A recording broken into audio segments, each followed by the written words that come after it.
Tumatawag ko si PRD. Mr. President, kinukumusta ka? Kinukumusta ka ng mga kababayan natin? Live po tayo ngayon sa TikTok. Naka-live tayo sa TikTok. Nagla-live ako nung pumasok ka. Sabi nila, kumusta ka na raw ba, Mr. President? Mabuti naman tumawag ako sa iyo kasi nung alingan ni Trillanes gusto kong i-consulta kasi I have to file libel cases against him.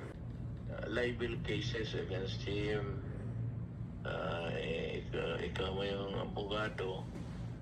So, para baka sabihin ng tao totoo.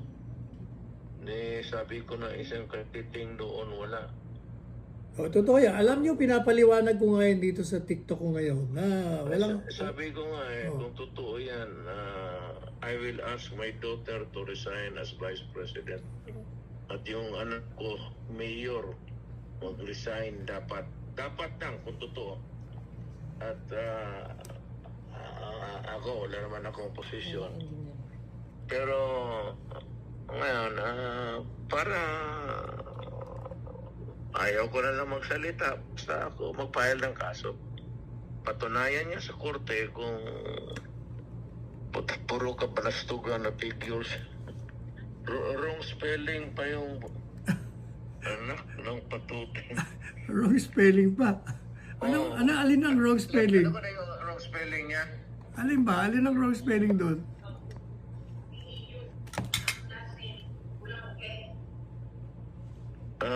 Yung kay Hanilet, kulang an N. Yung kay Paulo, kulang U.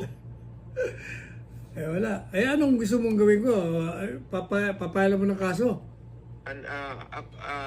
Ako, sa iyo. Presidente Duterte, naka Facebook live ako Naririnig ka ng taong bayan. Ito totoo. Ay, siya nga pala, tinatanong nga pala nila, saan ka daw ba nagpunta kahapon? Alas 2 na madaling araw, pagkalis natin doon sa, sa Kongreso. Alam mo, ang asawa ko nandito, naghintay Pero papaalis na rin siya nalit ngayong gabi. Pero teka muna, hindi ka na nagpunta sa kainan? Hindi ka na nag-dinner? Hindi ko na talaga kaya. Pero mo ilang oras yun, 12 hours para to. Anong 12 hours? Hindi lang 12 hours yun, 14 hours. 14 hours? 14, kasi nag-umpisa tayo ng alas 10, natapos tayo alas 2 sa madaling araw. Paano? Di 14 hours. Hindi ko akalain na sa edad ko nito, kaya ko pa rin maglagalag. Hindi, alam mo, sabi ko sa kanila, waking hours mo yun Ikaw gising na gising ka. Yun, doon ako nakalamang. Ako... Night person ako. Ako nga falling asleep na nakakatulog. Buti nga hindi ako nakita ng quad chairman. Baka nasabi ako, oy, huwag kang matulog dito. Nakatulog nga ako ng ilang minuto. Ako wala naman sa awa ng Diyos kasi night person na ako. Tinatanong nila, bakit daw gusto mong sunggaban si si Trillanes.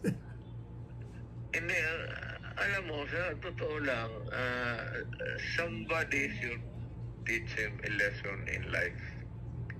Nasanay kasi siya yung magkudita, kung ano-anong kalukuhan ang pinapasok niya sa buhay niya. Manira ng ibang tao, sirain yung puri, bali, and he gets away with it. Now, it's about time na kailan bigyan siya ng leksyon. Total, ito naman ang kalaban niya, ang totoo di umano yun, yung kanyang summary puro figures. Ang bangko ang magsabi kung mayroon o wala. Korte yan Tsaka niwala nga siya, Sir President. Dapat malaman na tao totoo at hindi. Na si Inday. Sabi ko nga, fake na fake yun kasi unang-una hindi mo alam kung anong bangko yun. Tsaka wala naman magbibigay ng bangko ng gano'n. May secrecy. Secrecy law. Pati kung totoo man yun, secrecy law pa rin. Tsaka nga pala, binanatan ka ni Noli de Castro. Wala ka daw isang salita. Bakit daw? Sinabi mo, sasayang ka ng waiver, tapos kinokontra mo. Kaya binira ko siya. Oy, sabi ko, Noli, ikaw ang pinaka-inutil na vice presidente ng bansa eh. Nagsasalita ka na hindi mo alam. Alam mo ba ako na yung waiver ni Presidente Duterte, matagal niya nang ginawa yon nung 2016 pa. Kinover mo pa nga kako ko. Di ba nagbigay ka ng waiver? Tanda mo yung waiver? Kaya lang hindi ka ako nirelease kasi joint account. Yung isa, anak niya. Kaya yung bangko, hindi nirelease. Pero sa totoo lang, pinarelease niya pa rin. Ang laman ng kanyang bangko ay 15 or 16,000 pesos lamang. Hindi ba? Kaya walang yata. Kailan nga po lang balik mo sa Davao? Baka bukas siguro matulog pa Bukas. ako. Oh, dapat talaga matulog. Pero bilib na bilib sa lahat ng mga tao to. Talagang ayaw mo pa umuwi eh. Ayan. Basta gusto ko lang naman lumabas yung totoo. Ito, truth. Yan lang. One word. Ano ang katotohanan? Dapat ilabas, lalo na kay Inday. Kasi nandiyan pa siya sa politika. Si Pulong mo, pati si Basti. Oh, pero Especially Inday yes. kasi national siya. Teka muna. Presidente Duterte, sabi nila hindi ka na raw tatakbong mayor?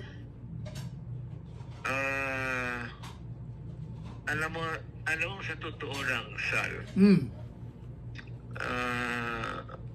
retired na, matanda na ako. Pero hindi naman matanda na. Kita mo naman 73 kita naman lang ako, eh. Pilipinas na kagabi. Oh. Ang galaw ko. Pero, yun, 14 hours yun. Oh. Kaya gusto ko na magpahiga. Oh.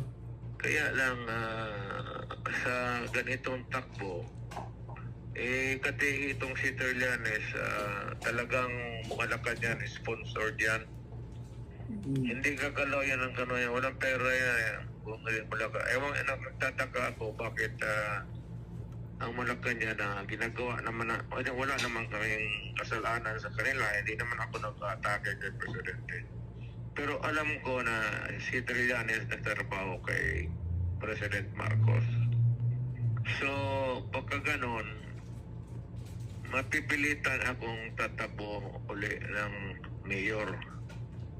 So, balang araw, baka sila o manalo o talo, makikita na lang kami sa politika. At tingnan natin kung ano ang nasa what lies or what lies ahead in the future. Kailangan mo ng leverage. Sige, pag hindi kawawa ka, magmukha kang tanga. Kagaya ngayon, kung hayaan mo lang ng ganun, totoo matatapos ka sa buhay na ito na ganun ba, pero duda talaga ng tao. Kaya dapat ang mga bangko, pati ang gobyerno magsabi, hindi ako magsabi, hindi ko sila turuan, ilabas lang nila kung anong totoo. May pera ako sa bangko.